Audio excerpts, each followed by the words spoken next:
प्राचीन समय की बात है। पहले के जमाने में, पहले के समय में बच्चे गुरुकुल में रहकर पढ़ाई किया करते थे। एक ऐसा ही छात्र था वरदराज। वरदराज भी आश्रम में रहकर पढ़ाई किया करता था। वरदराज व्यवहारिक था, उसके अपने दोस्तों के साथ बहुत अच्छे रिश्ते थे, सभी के साथ उसके मित्रवत संबंध थे। लेकिन वरदराज जड़मती था, यानी कि मंद बुद्धि का था।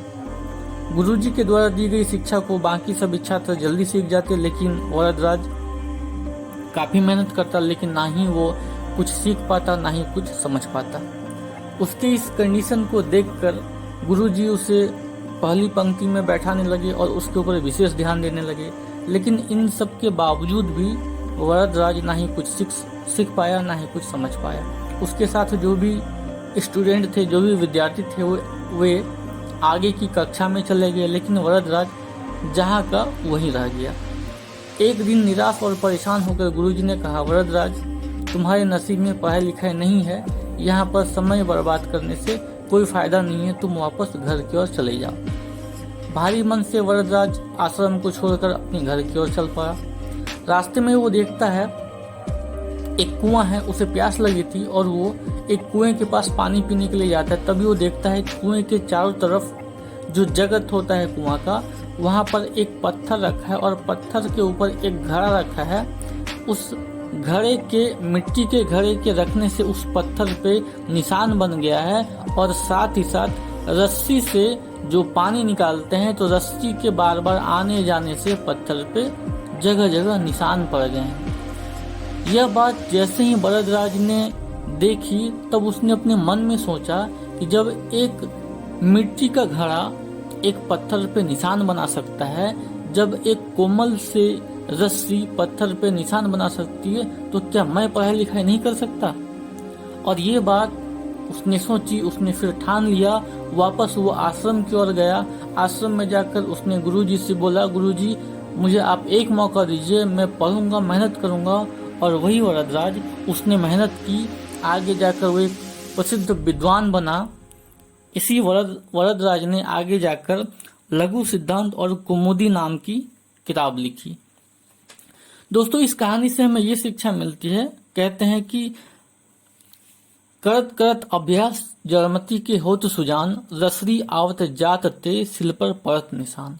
यानी कि मंद बुद्धि वाला व्यक्ति भी अभ्यास कर करके ज्ञानी और विद्वान बन सकता है। ठीक उसी प्रकार जैसे कुएं से पानी खींचते समय रस्सी के बार बार आते जाते रहने से पत्थर पर निशान बन जाता है, अभ्यास एक ऐसी प्रक्रिया है जिसके माध्यम से व्यक्ति किसी भी क्षेत्र में सफल हो सकता है, कामयाब हो सकता है। ठीक उसी प्रकार से आप जब बार बार कोशिश करते हैं, बार बार जब आप प्रयास करते हैं, तो आप भी सफल हो सकते हैं।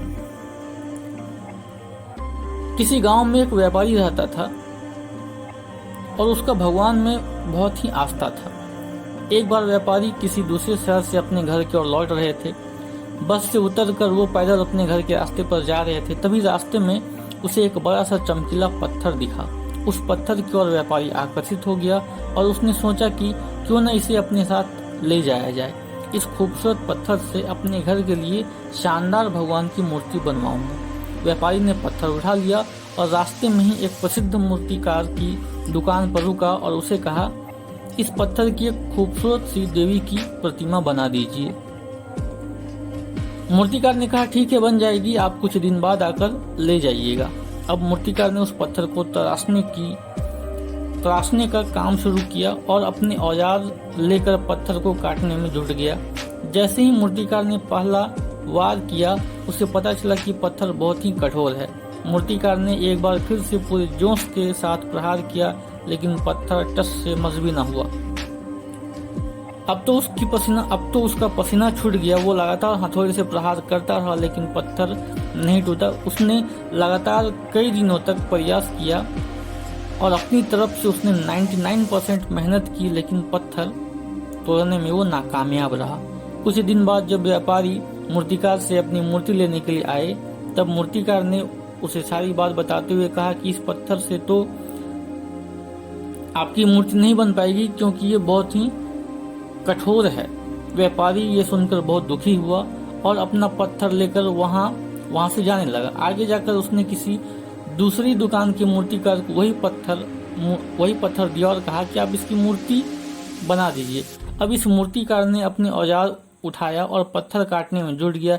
जैसे ही उसने पहला हथौड़ा मारा वो पत्थर टूट गया।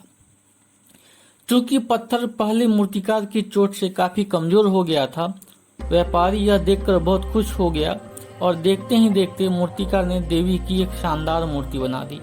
व्यापारी मन ही मन पहले मूर्तिकार की दशा सोचकर मुस्कुराया कि उस मूर्तिकार ने 99% मेहनत की, लेकिन आखिर में थक गया। काश उसने एक और प्रहार किया होता तो यह पत्थर टूट जाता।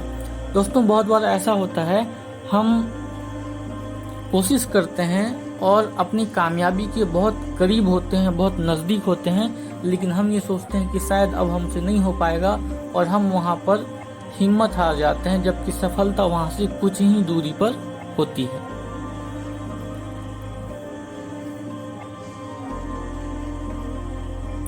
लगातार कोशिश करते रहिए, क्या पता आपका अगला प्रयास ही वो आखिरी प्रयास हो जो आपका जीवन बदल दे। दोस्तों, सफलता के लिए एक मजबूत इच्छा शक्ति की जरूरत होती है। जब आप किसी भी काम को करने की सोचते हैं तो वो काम तभी पूरा हो जाता है, लेकिन उसकी कीमत आपको चुकानी पड़ती है। जैसे आपके पास मोबाइल है, आप मोबाइल शॉप से खरीदते हैं। जब आप मोबाइल को खरीदने के लिए शॉप में जाते हैं तो पैसे देते हैं और मोबाइल लेकर आते हैं। उसी प्रकार सफलता की भी कीमत होती है। जब आप उसकी पूरी कीमत चुका देते हैं तब आपको सफलता मिल जाती है। एक लड़का जो कि अपना बिजनेस करना चाहता था, लेकिन उसके पास बिजनेस करने के लिए पैसे बिल्कुल भी नहीं थे। एक दिन वो नदी के किनारे बैठा था। उसने देखा कि कुछ लोग नदी के किनारे आते हैं और जाल में पानी भरकर ले जाते हैं। लड़का उन लोगों से पूछता है, आप ये पानी क्या करेंगे? जवाब आता है, ये गंगा जल है, बहुत पवित्र जल है, लोग पूजा में इसका इस्तेमाल करते हैं। लड़के के दिमाग में एक आइडिया आता है। वो दिन भर मेहनत मजदूरी करता है और जो भी पैसा कमाता है उससे वो छोटी छोटी बोतलें खरीदता है। वो नदी के किनारे जाता है, गंगा जल बोतलों में भरता है और बोतल के ऊपर पेपर में लिख देता है गंगा जल और बोतल में चिपका देता है। वो लोगों के घर जाता है और कहता है कि ये गंगा जल है, ये पूजा पाठ में आपके काम आएगा, इसकी कीमत मात्र 10 रुपये। लोग गंगा जल को खरीदने लगते हैं। वह लड़का गंगा जल बेच कर बहुत सारे पैसे जमा करता है। फिर वो अपना कपड़े का व्यापार स्टार्ट करता है और देखते ही देखते कुछ सालों के अंदर अपने शहर का सबसे अमीर आदमी बन जाता है। उस लड़के ने जब खुद की बिजनेस स्टार्ट करने की सोची थी तब उसका बिजनेस स्टार्ट हो गया था। दोस्तों, बस प्रोसेस में टाइम लग गया। आपने जब स्टीलो को स्टार्ट किया था आप तभी सफल हो गए थे, लेकिन प्रोसेस में तो टाइम लगेगा और आपकी इच्छा शक्ति मजबूत रहनी चाहिए। आपको सफलता जरूर मिलेगी। दोस्तों, जब हम किसी भी काम को करने की ठान लेते हैं तो एक्चुअल में सफल तो हम तभी हो जाते हैं, लेकिन बस प्रोसेस में टाइम लगता है। इस सेशन को मैं इन लाइनों के साथ खत्म करना चाहूंगा कि लहरों से डरकर नौका पार नहीं होती, कोशिश करने वालों की कभी हार नहीं होती। नन्ही चींटी जब दाना लेकर चलती है, चढ़ती दीवारों पर 100 बार फिसलती है। मन का विश्वास रगों में सांस भरता है, चढ़कर गिरना गिरकर चढ़ना ना अखरता है। आखिर उसकी मेहनत बेकार नहीं होती, कोशिश करने वालों की कभी हार नहीं होती। उम्मीद करता हूं दोस्तों आप सभी लोगों को मैं इस सेशन में ये समझा पाया, सिखा पाया कि जब आप बार बार कोशिश करते हैं, जब आप बार बार प्रयास करते हैं तो सफलता आपके कदम चूमती है। इस सेशन को समाप्त करता हूं। जय हिंद, जय भारत, जय स्टीलवो।